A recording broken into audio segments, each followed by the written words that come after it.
జయ గురుదత్త శ్రీ గురుదత్త. కాషాయ వస్త్రం కరదండధారిణి కమండలం పద్మ కరేణ శంఖం చక్రం గదాభూషిత భూషణాఢ్యం శ్రీపాదరాజం శరణం ప్రపద్యే. శ్రీపాదరాజం శరణం ప్రపద్యే. శ్రీ గురుదేవ దత్తకి జై. శ్రీపాద శ్రీవల్లభ చరితామృతం 5వ అధ్యాయం. శంకర భట్టు తిరుపతి చేరుట, కాణిపాకముని తిరుమలదాసు సందర్శించుట, శ్రీపాదుని అనుగ్రహంతో శంకర భట్టులకు శని పీడ నివారణ జరుగుట నిన్న భాగంలో మనం చెప్పుకున్నాం. ఈరోజు కాణిపాక వినాయకుని మహిమ అంటే మనం చెప్పుకుంటున్నాం కదా. కాణిపాకం అందరూ వెళ్తారు. తిరుపతి వెళ్ళిన ప్రతి భక్తుడు ఆల్మోస్ట్ 99% కాణిపాకం దర్శించుకోకుండా ఎవరు రావట్లేదండి. అంత ఇదయ్యారు. ఒకప్పుడు మా చిన్నప్పుడు మాది చిత్తూరే కనుక మాకు స్వామి అనుగ్రహం అప్పుడు తెలుసు, అంటే స్వామి మహిమ మాకు తెలుసు. సరే, అప్పుడు చిన్నప్పుడు మేము జనవరి 1కి పండుగలకి అలా వెళ్ళిపోయే వాళ్ళం అన్నమాట కాణిపాకానికి. తర్వాత ఎంత ఆ స్వామి మహిమలు వెల్లడయ్యి ఆ స్వామి దగ్గరికి ఎంతమందో ఎన్నో రకాలుగా వెళ్తున్నారు. అట్లాంటి మహిమ గల స్వామి కాణిపాక వినాయకుడు స్వామి. ఆ కాణిపాక వినాయకుని మహిమ గురించి చెప్పుకున్నాం. అప్పుడు హోమగుండం నందలి అంటే 3 నాస్తికులు ఉన్నారు అని చెప్పుకున్నాం నిన్న. వారు కనిపించినంత ఇంద్రజాలమా మహేంద్రజాలమా కానీ గణపతి మాత్రం కాదు, అట్లనే మరి ఒక పర్యాయం మాకు నిదర్శనం ఇవ్వాలి అని వాదించారంట. అక్కడ పెద్ద హోమం చేస్తే తర్వాత అప్పుడు హోమగుండం నంది విభూది మానవ ఆకారంతో ధరించింది. తదుపరి అది మహాగణపతిగా రూపొందిందంట. ఆ విభూది ఆ మహాగణపతి రూపం మూర్ఖులారా, త్రిపురాసురుని వధించు సమయమందు శివుడును బలిచక్రవర్తిని నిగ్రహించుటకు పూర్వం విష్ణుమూర్తిను శివుని యొక్క ఆత్మలింగమును కొనిపోచున్న రావణుని నిరోధించుటకు విష్ణుమూర్తిను మహిషాసురుని వధించు సమయమున పార్వతీదేవియును భూభారమును వహించుటకు ముందు ఆదిశేషును సమస్త సిద్ధులు సిద్ధించుటను సిద్ధములను ప్రపంచమును 5 అంటే ప్రపంచమును జయించిన నిమిత్తము మన్మధులను ఇదే విధంగా సమస్త దేవతలను నన్ను ఆరాధించి అభీష్టమును పొంది సమస్త శక్తులకు నిలుడు నేనే శక్తిమంతుడును దైవీ శక్తుల రాక్షస శక్తులు కూడా నాయందే ఉన్నవి. అన్ని విఘ్నములకు కర్తను నేనే, అన్ని విఘ్నములను హరించువాడును కూడా నేనే. దత్తాత్రేయుడనగా ఎవరనుకుంటేనే హరిహర పుత్రుడైన ధర్మశాస్త్రయే.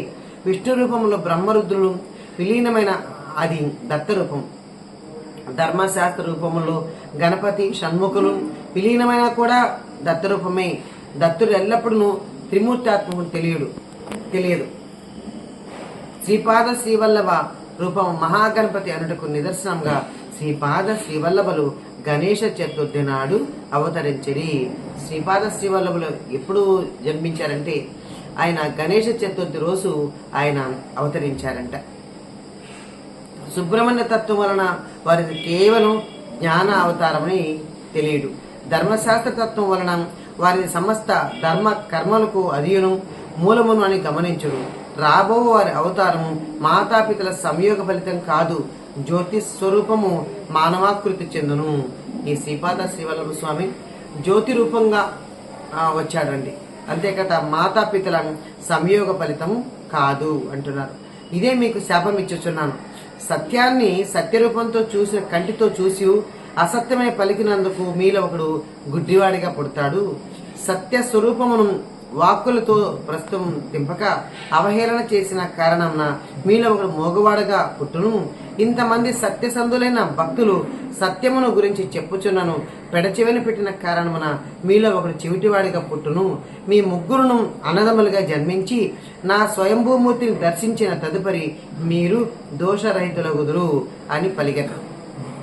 కాబట్టి నాయన వారు ముగ్గురు ఈ కాణీపురమున సోదరులుగా జన్మించిరి. త్రిమూర్తులను దూషించను, త్రిమూర్తి ఆత్మకుడైన దత్తుని దూషించను, లెక్కకు మెక్కుటమైన అనర్థములు దాపరించను. సోదరులైన ఈ ముగ్గురును ఒక కాని భూమిని ఆ గ్రామమునందే సాగు చేసుకుని చుండిరి. ఆ పొలములో ఒక దిగుడు బావి కాదు, దీని నుండి ఏతము సహాయమున నీరు పెట్టుకునేవారు. ఒకానొక సంవత్సరమున అనావృష్టి కలిగినది, భూమిలోని నీరు అడుగంటింది. ఒకనొక రోజున నీరంతా ఖర్చు కాగా పారతో ఇసుకను తోడు ప్రయత్నంలో ఉండేది. ఆ నీటి అడుగునకు రాతికి పార తగిలి రక్తము పైకి చిమ్మినది. ఆ రక్తము చేతికి తగలగానే వారిలో ఉన్న మగవానికి మాట వచ్చను. నీరు యథావిధిగా బావిలో నిండుచుండెను. నీటి స్పర్శ వలన చెవిటి వారికి వారి దోషము హరించినది. మూడవ వాడిన గుడ్డివాడు ఆ నీటిలోని రాతిని సృష్టించడచే అతనికి గుడ్డితనము పోయింది. ఆ రాయి స్వయంభూ వినాయకుని మూర్తి. ఆ రాతి విగ్రహం తల మీద పార తగిలి పెచ్చు విరుగుడిచే అక్కడ నుండి రక్తము స్రవించనారంభించినది. ఆ వరసిద్ధి వినాయకుని ప్రతిష్ఠ చేయుటకు సత్య ఋషీశ్వరుల బాపనాథులను వారి బావమరది అయిన శ్రీధర అవతారను ఈ గ్రామం విచ్చేసిరి. ఆ కాణిపాకులో వినాయక స్వామిని ప్రతిష్ఠ చేయడానికి శ్రీపాద శ్రీవల్లభ స్వామి తాతగారు బాపనారులు కూడా వెళ్ళారట. వాళ్ళ బావమరిది అయిన శ్రీధర అవతారులు ఈ గ్రామంకు విచ్చేసి వరసిద్ధి వినాయకుడు వారితో అన్నారట, మహాభూమి నుండి నేను ఈ లోకానికి వచ్చినాను. పృథ్వీ తత్వంలో అవతరించితిని. ఈ తత్వము కాలక్రమమున అనేక మార్పులను చెందును. జలతత్వంలోను, అగ్నితత్వంలోను, వాయుతత్వంలోను, ఆకాశతత్వంలోను నా అవతరణ ఇదివరకే జరిగింది. అయినవెల్లిలో మీరు అనురించిన మహాయజ్ఞంలోని ఆ హోమభస్వే ఈ రూపము ధరించింది. తదుపరి కర్తవ్యమును ఆదేశించుచున్నాను. శ్రీశైలం నందు కళలు తక్కువగా ఉన్నవి. సూర్య మండలార్గతమైన తేజస్సును మీరు అచట శక్తిపాతం చేయవలను. మీరు శ్రీశైలంలో శక్తిపాతం చేసిన రోజులని గోకర్ణమునందును, కాశీ అందును, బదిరి అందును, కేదారమందును కూడా ఏకకాలంలో నా అనుగ్రహ విశేషం శక్తిపాతం జరుగును. శ్రీపాద శ్రీవల్లభుల వారి అవతరములకు సమయం ఆసన్నమగుచున్నది. శ్రీధర, మీ ఇంటి పేరును శ్రీపాద నామముగా మార్చుచున్నాను. కౌశిక గోత్రమైన మీ వంశస్థులు ఇక నుండి శ్రీపాద గృహనామన వర్ధిరుగాక అని రజకుడైన తిరుమల శంకరభట్తో నాయన శంకర, మాల్యాదిపురము నుండి బాపన అవధారణను, శ్రీధర అవధారణను పీఠికాపురం నివసించుటకు వలస పోయి నేను శ్రీపాద శ్రీవల్లభును బాల్యలీలను ఎన్నిటినో చూచితిని. రేపు నీకు అవన్నీ సవిస్తరముగా వివరించగలను. నా మొదటి భార్య వలన నాకు ఒక మగపిల్లవాడు కలడు. అతడు రవిదాసు అని పేరిట కురుపురం గ్రామమునంది నివసించుచు అతడు శ్రీపాదల వారికి యథోచితమైన సేవలు చేయుచున్నాడు. నేను శ్రీపాద వల్లభుల ఆజ్ఞ వల్ల కాణిపాకంలోనే ఉండి నా రెండవ భార్యతో నా సంతానమును కులవృత్తిని అనుసరించి జీవించుచున్నాను. నీవు శ్రీ పీఠికాపురంలో ఎందరో మహానుభావులు కలుసుకుందువు. వయస శ్రేష్ఠుడైన పైండ వెంకటప్పయ్య శ్రేష్ఠి అని వారిని కలుసుకుని ఎడల ఎన్నో మహోత్తర విషయములు నీకు తెలియగలవు. శ్రేష్ఠి గారిని శ్రీ పాదుకులు వెంకటప్పయ్య శ్రేష్ఠి అని మారు పేరుతో పిలిచేవారు. శ్రేష్ఠి గారి వంశం మీద శ్రీపాదుల వారి అభయహస్తమున్నది. వత్సవాయి గృహనామము కలిగిన నరసింహవర్మ గారిని కూడా కలుసుకొనము. వారిని శ్రీపాద వారితో ఎంతో అనుబంధం అనేది. నీవు రచించు శ్రీపాద శ్రీవల్లభుల చరిత్రను శ్రీ శరణులు ఆశీర్వదించెదరు. నీవు రాయు గ్రంథం తప్ప మరేది నీవు శ్రీపాదుల వారి చరిత్రను సమగ్రంగా తెలుపగలివి రానే రావు. ఇది శ్రీచరణుల వారి ఆజ్ఞ అని తెలుపు. శ్రీపాద శివల్లభులకు జయము. ఇదిగోండి శ్రీపాద శివల్లభ చరితామతో చదివిన వాళ్ళు ఇది బుక్ చూసి కొంతమంది భయపడతారమ్మో, ఇంత పెద్ద బుక్ మాకు అర్థం కాదు, ఇది చదవలేకపోతానేమో అని అంటారు. అర్థం అయినా అర్థం కాకపోయినా, భక్తి ఉన్నా భక్తి లేకుండా పోయినా ఖచ్చితంగా ఆ యొక్క నామస్మరణ లేదంటే ఆ యొక్క గ్రంథం యొక్క అర్థం కాకమని చదివినా కూడా మనకు అనంత ఫలితమే వస్తుందండి. అంటే శ్రద్ధ ముఖ్యం. ఇక్కడ మనకి అర్థం ఒక పట్టాను ఏది ఎప్పుడు అర్థం కాదు. మనకి ఒకసారి వచ్చేస్తుందా, అర్థం అవుతుందా కాదు. కానీ అది మెల్లమెల్లగా మళ్ళీ మనం చదువుతూ ఉంటే అసలు శంకరభట్ ఎవరు, శంకరభట్ అసలు ఎవరెవరిని కలుసుకున్నాడు, ఏమేమని మొత్తం ఈ గ్రంథ రూపంలో చాలా ఉందండి. ఇది అక్షర సత్య గ్రంథం అండి. ఈ గ్రంథం మనం వారం రోజుల పారాయణం చేయొచ్చు, 15 రోజులు పారాయణం చేయొచ్చు, 40 రోజుల్లో రోజుకు ఒక అధ్యాయం చేయొచ్చు. అలా 53 అధ్యాయాలు లాస్ట్కి వచ్చేటప్పుడు చిన్నగా ఉంటాయండి. కాబట్టి 40 రోజులు పారాయణం అని పెట్టుకొని రోజు పెద్ద పెద్ద అధ్యాయాలంతా ముందుగా ఒక్కొక్కటి చదివి లాస్ట్కి వచ్చేటప్పటికి 2-3 కూడా ఒక్కొక్క అధ్యాయం కంటే ఒక్కొక్క రోజులు 2-3 అధ్యాయాలు ఇలా చదివి 40 రోజులు ఒక మండల దీక్ష చేస్తే తప్పకుండా స్వామి మనకు అనుగ్రహం ఇచ్చే తీరుతారండి.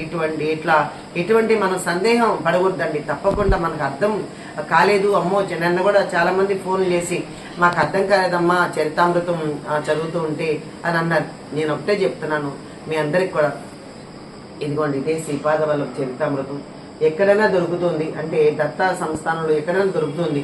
కాబట్టి మనకు అర్థమైంది కాదు అనుకోవద్దండి. ఇప్పుడు ఒక్కసారిగా మనకి ఎలా ఏదైనా అర్థం కాదు కాబట్టి మెల్లగా అది కూడా గబగబా బాబా చెప్తారు చూడు, అరే జ్ఞానేశ్వర్ని దేవుకి చెప్తారనమాట, దేవి గారికి, అరే నా సమక్షంలో చదువు, నా ముందర చదువు, మెల్లగా చదువు అని చెప్పారు బాబా వారు.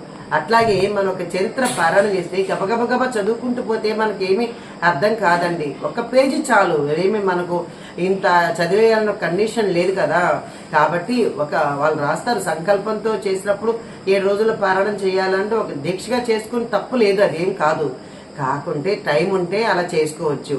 లేదా మనకు ఇక్కడ మనకు చాలా టైము తక్కువ, అంటే ఉద్యోగాలు కేటాయించాలి, ఇంటి పనులు కేటాయించాలి, చాలా పనులు మన సమయం అంతా కేటాయించాలి. కాబట్టి కనీసం ఒక పేజీ అయినా సరే చాలా శ్రద్ధగా భక్తి శ్రద్ధలతో దాన్ని అర్థం చేసుకుంటూ చదివితే చాలా మంచిది. కనీసం ఈ గ్రంథాన్ని చదువు రాకపోయిన వాళ్ళు పూజా గదిలో పెట్టి పూజించుకున్నా కూడా అంత మన ఫలితం వస్తుందంట. ఇది దేవతలు కూడా చదివే గ్రంథం అంట. అలాగే సిద్ధమంగళ స్తోత్రాన్ని కూడా మనం రోజు చెప్పుకుంటూ ఉంటాం. సిద్ధమంగళ స్తోత్రం కూడా అంత పవిత్రత కలదండి. ఇక్కడ ఒక్కరోజు అంటే స్వామి నోటి నుండి బాపన్నారుల నోటి వండి అప్రయత్నంగా పలికిన పలుకులే ఈ సిద్ధమంగళ స్తోత్రం అనమాట. దాన్ని కనీసం రోజుకు 1-2 సార్లు మన వీలుని బట్టి తప్పకుండా మనము దాన్ని చదువుకోవాలి. దాన్ని మనం పాట రూపంలోనే పాడుకోవచ్చు, లేకుంటే మనం ఎలాగైనా చేసుకోవచ్చు అండి. ఇక్కడ భక్తి శ్రద్ధలే ముఖ్యం తప్ప అమ్మ వాళ్ళు రాగంతో పాడతారు, నాకు రాగం రాలేదు, ఇంకోటి అలా ఏం కాదు. నీ మనసుకి ఎలా శ్రీమదనంత శ్రీవిభూషిత అప్పల లక్ష్మి నరసింహరాజు ఎన్ని రకాలుగా పడుకోవచ్చు చూడండి. శ్రీమదనంత శ్రీ విభూషిత అప్పల లక్ష్మి నరసింహరాజా జయ విజయీ భవ దిగ్విజయీ భవ శ్రీమదఖండ శ్రీ విజయీ భవ. చాలా ట్యూనింగులతో మనకు దాని మీద శ్రద్ధ ఆలోచన పెడితే ఆ ట్యూన్స్ కూడా మనకు వచ్చేస్తాయండి. నాకు అలాగే అంటే దాని మీద మనం ఏదైనా సరే సిద్ధమంగళ స్తోత్రాన్ని కాదు, దేని మీదైనా మనం శ్రద్ధ పెడితే మనకు తెలియకుండానే స్వామి ఆ జ్ఞానాన్ని మనకి బోధిస్తాడండి. అసలు మన శ్రద్ధే లేనప్పుడు మనం ఒక అడుగే వేయకుంటే వాళ్ళు 9 అడుగులు ఎలా వేసుకొస్తారు. కాబట్టి భగవంతుడి దగ్గర మనం ఒక అడుగు వేస్తే వాళ్ళు 9 అడుగులు వాళ్ళే వేసుకొని వస్తారండి. వాళ్ళకి ఎంత కరుణామయ్యలు, వాళ్ళ మీద ఎంత కృప ఉంది వాళ్ళ మీద. కాబట్టి మనం స్వామి అంటే నేను దత్తుడనే చెప్పను, బాబా అనే చెప్పను, మీకు ఎవరు ఇష్టమో అంటే వెంకటేశ్వర స్వామి అయితే వెంకటేశ్వర స్వామి ఇష్టమైతే అక్కడ అది, లేదా రామాయణం అయితే రామాయణం, భగవద్గీత అయితే భగవద్గీత, మీకు ఏ నామం అయితే ఆ నామస్మరణ అట్లా మనం చేసుకుంటూ పోతే చక్కగా మనకి చాలా ఫలితం వస్తుంది. అంతే తప్ప నా దేవుడిని పూజించు, లేదంటే ఇంకొక దేవుడి దగ్గరికి వెళ్ళొద్దు, ఇలాంటి మాటలు ఎప్పుడు మనం చెప్పకూడదు. నేను కూడా అలా చెప్పనండి. నాకు దత్తుడు ఇష్టమైనంత మాత్రాన మీ అందరికీ దత్తుడు ఇష్టం అవ్వాలని ఏం కాదు. అలాగే బాబా ఇష్టం నాకు ఇష్టమైనంత మాత్రాన మీ అందరికీ బాబా ఇష్టం అవ్వాలని లేదు. అట్లాగా మీకు హనుమత్ చాలీసానో ఏదోనండి మీ నోటికి, అంటే మీకు ఏది ఇష్టమో, మీ మనసులో ఏది శాంతో అదే మన గురుధామం అండి. నాకు దత్తుడు ఇష్టం, దత్త క్షేత్రాలు తిరగటం ఇష్టం, పట్టుకున్నాను. బాబా ఇష్టం పట్టుకున్నాను, మహాత్ములు ఇష్టం పట్టుకున్నాను, అవధూతులు ఇష్టం పట్టుకున్నాను. అంతేగాని అందరూ అలా ఉండాలని ఇక్కడ మనకి రూల్ లేదండి. అలాంటి చరితామృతం ఒకసారి ఏముందో చూస్తే పోయింది కదా అనుకొని ఒకసారి ప్రయత్నం చేసి చూడండి. అద్భుతమైన గ్రంథం శ్రీపాద శ్రీవల్లభ చరితామృతం. దీన్ని మనం నిజంగా అనుభవంగా చెప్పారు, అనుభవజ్ఞులు చెప్పారు. పైగా నేను కూడా అలాంటి అనుభూతిని పొందాను. చక్కగా ఒక 15 రోజులు పెట్టుకోండి, లేదా 40 రోజులు పెట్టుకోండి. ఖచ్చితంగా మీరు కానీ శ్రద్ధగా చేస్తే కింద పడుకోవాలి, లేదా పైన పడుకోలేనమ్మా, నేను కింద పడుకోలేనమ్మా, ఇలా మాటలు చాలా మంది చెప్తారు. మీకు ఎట్లా అనుకూలంగా ఉంటుందో అట్లా పడుకోండి, ఎట్లా మీకు వీలవుతుందో అట్లా కూర్చోండి. దీనికి ఏమీ ఒక పద్ధతిగా లేదు. నామస్మరణకి ఇది చాలా సిన్సియర్గా చేయాలి, శ్రద్ధగా చేయాలి తప్ప మనం ఎక్కడ కూర్చున్నా, ఒక పూజా మందిరం కూర్చో, లేదా ఒక బస్సులో కూర్చో, లేదా నువ్వు ట్రైన్లో కూర్చో, ఎక్కడ చదువు, శ్రద్ధ మాత్రం నీకు గ్రంథం మీదే ఉండాలి. అట్లా చేసుకున్న పోతే స్వామి మనకు అక్షర సత్య గ్రంథ రూపంలో ఆ యొక్క అంతర్లీనంగా మన దగ్గరే ఉంటారండి స్వామి. చదువుకుంటే ఉండరా, లేదంటే ఇలా చేయకుంటే ఉండరా అని మనం మళ్ళీ అట్లా క్వశ్చన్స్ అడిగితే నేనేం చెప్పలేను. ఎప్పుడు నామస్మరణలో ఆ భగవంతుని అతో అంటే ఆయనతో అనుసంధానమై ఉన్నప్పుడు మనల్ని ఎవరు ఏమనగలరండి చెప్పండి? ఎవరు ఏమి మనల్ని అనలేరు అనమాట. అంటే అనాలన్నా కూడా స్వామి చూసుకుంటారు, మనల్ని భగవంతుడే చూసుకుంటాడు. కాబట్టి మనం ఎప్పుడు భగవంతుని ఆయన మాటలతో, ఆయన సత్సంగాలతో, శ్రవణం అనే సాగరణ భక్తి అలలోని ప్రేమగా లేస్తాయి. దానిలో మరలా మరలా మునిగితే జ్ఞానరత్నాలు లభిస్తాయి అనే సచ్చరిత్రలో చక్కగా ఉందన్నమాట. అలాగే అపూర్వమైన పుణ్యం పండిన వారికి మాత్రమే సాయిబాబా దర్శనం లభిస్తుంది అంటారనమాట హేమద్రిపతి. అంటే నేను అనుకునేదాన్ని అపూర్వమైన పుణ్యం అంటే ఏంటి? మరి ఆ దర్శనం రోజు అందరూ చేసుకుంటున్నారు కదా, ఇన్ని లక్షల మంది చేసుకుంటున్నారు కదా, వీళ్ళకంతా కూడా అపూర్వమైన పుణ్యమైనా పండింది కదా అని అనుకునేదాన్ని. కానీ దాన్ని లోతుగా ఆలోచిస్తే అపూర్వమైన పుణ్యం పండిన వారికి మాత్రమే భగవంతుని దర్శనం కావచ్చు, దత్త దర్శనం కావచ్చు, సాయిబాబా దర్శనం కావచ్చు మనకు లభిస్తుంది. అంటే మనం పైకి చూసే దర్శనం వేరండి, లోపల అంతర్లీనంగా దర్శించుకోవడం వేరండి. కళ్ళు మూసుకుంటే స్వామి రూపం కనిపించాలి. మనం స్వామి సమాధి దగ్గరకు, లేదంటే బాబా దగ్గర సిడీకోమ, లేదంటే దత్తక్షేత్రాలకు మనం వెళ్ళినప్పుడు ఆ స్వామిని కళ్ళు మూసుకొని మనం తెలుసుకోగానే స్వామి యొక్క రూపం మన కళ్ళ ముందు మెదలాలి. మనం ఎవరిని చూసినా సరే ఆ యొక్క ఆ శ్రీపాదుడు, ఆ నృసింహసరత్తు, ఆ మాణిక్య ప్రభువు, లేదంటే సిడి సాయినాథుడు వాళ్ళందరిలో ఉన్నాడు అని మనకి ఆ యొక్క వాళ్ళు ఎవరినైనా చూడు, ఒక వస్తువు చూడండి, ఒక సృష్టిలో ప్రతి అణువణులో ఎవరిని చూడు, ఆ భగవద్ దర్శనం మనకి కావాలని. అది అపూర్వమైన దర్శనం అంటే. అంతే తప్ప మనం వెళ్ళి గుళ్ళకి వెళ్ళి దర్శనం చేసుకొని మనం ప్రపంచ విషయాలు స్వామి నాకు అది ఇచ్చే, నాకు ఇది ఇచ్చే అని కోరుకోవచ్చు, కాదని చెప్పను. ఎందుకంటే అడగంది అమ్మాయినా పెట్టదని మనమే చెప్పుకుంటున్నాం కదా, కాబట్టి అడగచ్చు. కానీ ఏది అడగాలో అవన్నీ మనం సమంజసం ఉంటుంది. అడిగి స్వామి నేను ఎన్ని జన్మలో, పూర్వజన్మలో ఎన్నో కర్మలు చేసుకున్నాను, ఎన్నో పాపాలు చేసుకొని నీ దగ్గరికి వచ్చాను, కాబట్టి నువ్వు ఆ పాపాలంతా కరిగించి దగ్ధం చేసే బాధ్యత కూడా నీదేనయ్యా. నీకు నాకు ఏది మేలనిపిస్తే అది మాత్రమే మీరు ఇవ్వండి తండ్రి దత్తప్రభు అని మనం మనస వాచ కర్మన చక్కగా మనం భగవంతుడిని అడిగితే మన కర్మలు చాలా వరకు తగ్గుముఖం పడతాయండి. ఒకప్పుడు బాబా దగ్గరికి వెళ్ళినప్పుడు, లేదా భగవంతుడి దగ్గరికి వెళ్ళినప్పుడు మన చిన్నప్పటి నుంచి ఎన్ని కోరికలు అడిగేవాళ్ళం. స్వామి నేను పరీక్ష పాస్ అవ్వాలి, చిన్నపిల్లలు అడగండి నేను పరీక్షలు పాస్ అవ్వాలి స్వామి, నాకు అది కావాలి, లేదా ఇది కావాలి, చిన్నపిల్లలప్పటి నుంచి అలా వచ్చేస్తాయండి, అది తప్పులేదు. కానీ అలా అడిగి అడిగి అడిగి ఆఖరికి 60 ఏళ్ళకి వచ్చేటప్పటికి మళ్ళీ మనం ఆ కోరికలు కోరామంటే మళ్ళీ మనకు అది జ్ఞానం రానిట్టు అన్నమాట లెక్క. ఎందుకంటే ఆ వయసుకు అది కరెక్ట్. ఆ వయసు నుంచి అలా అలా అడిగా, నాకు ఇల్లు కావాలి, నాకు ఇల్లు ఇచ్చాం, కారు అడిగాడు, కారు ఇచ్చాం, ప్రపంచ విషయాలు అడిగాం, ప్రపంచ విషయాలు ఇచ్చాడు, అన్ని అడిగాము, అన్ని ఇచ్చాడు. ఇంకా అడిగేదానికి ఏముంది అడగడానికి? స్వామి నీ సన్నిధిలో ఎప్పుడూ నేను పారాయణ చేసుకునేటట్లాగా, ఎక్కడ ఉన్నా నీ నామస్మరణ నేను చేసుకునేటట్లాగా, నాకు ఏది మంచిదైతే నాకు అది అనుగ్రహం ఇవ్వు స్వామి అని మనం ఆ భగవంతుని సదా ఎప్పుడు వేడుకోవాలి. నిజం మనస్ఫూర్తిగా ఆ భగవంతుని స్మరణలో మనం ఎప్పుడు ఉండాలి. ఇది 5వ అధ్యాయంలో మనకు జరిగిన, అంటే మనం చెప్పుకున్న ఆ లీల. కాబట్టి మనం శ్రీపాద శ్రీ వల్లభ స్వామి చరిత్రని అందరూ చదవండి. నేను ఎందుకు చెప్తున్నానంటే నేను మా మనసులో చదువుకోగలను, నేను దీన్ని ఎట్లయినా నేను చదువుకుంటాను.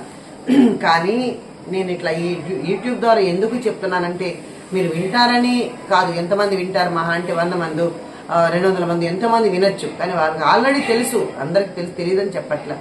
కానీ నా మాటలు నాకే మళ్ళీ నేను రిపీట్ చేసుకోవాలంటే మళ్ళీ నేను మర్చిపోతాను కదా అని నా గుర్తు కోసం నేను ఈ చిన్న యూట్యూబ్ చేసి పెట్టుకుంటే మళ్ళీ నేను ఎప్పుడైనా వినడానికి పనికొస్తాయి కదా అని చేసుకుంటానని తప్ప ఇందులో మీ అందరికీ రావని కాదు సుమా. అందరూ ఒకవేళ చదవలేని వాళ్ళు ఉన్నా, అంటే ఈ బుక్ అంటే దత్తుడు అంటే తెలియదని చాలా మందికి. నేను మొన్న అరుణాచలం వెళ్తే ఆ మూర్తిని తీసుకెళ్తే దత్తుడంటే ఎవరమ్మా ఆయన అని అడిగారు అందరూ. అంటే తెలియదు, కొన్ని ఏరియాల్లో తెలియదు దత్తుడు అంటే. మనకు పిఠాపురంలో ఉన్న పిఠాపురం స్వామి జన్మించాడని ఎంతమందికి తెలుసు చెప్పండి? తెలుసుకున్న ఎంతమంది రాగలిగాము చెప్పండి? అందుకని ఇట్లా చిన్న ఎవరైనా తెలియని వాళ్ళు చూసినా వాళ్ళ కోసం ఉపయోగపడుతుంది, అలాగే నా కోసం కూడా నా పనికొస్తుంది అని ఈ చిన్న ఇట్లా చరితామృతాన్ని 53 అధ్యాయాల్ని ఇలా చేద్దాము అని అనిపించి, అది కూడా స్వామి అనుగ్రహంతో నా సంకల్పంతో స్వామి ఆశీస్సులతో ఇది చేయడం జరుగుతుంది. నేను మీరందరూ చక్కగా వింటారని ఈ యొక్క అంటే ఈ యొక్క యూట్యూబ్ ఛానల్ని సబ్స్క్రైబ్ చేసుకుంటారని నేను మనస్ఫూర్తిగా కోరుకుంటున్నాను. సద్గురు సాయినాథ్ మహారాజ్ కి జై. దిగంబర దిగంబర శ్రీపాద వల్లభ దిగంబర దిగంబర దిగంబర అవధూత చింతన గురుదేవ దత్త దిగంబర అవధూత మండలికి జై. అవధూత మండలికి జై.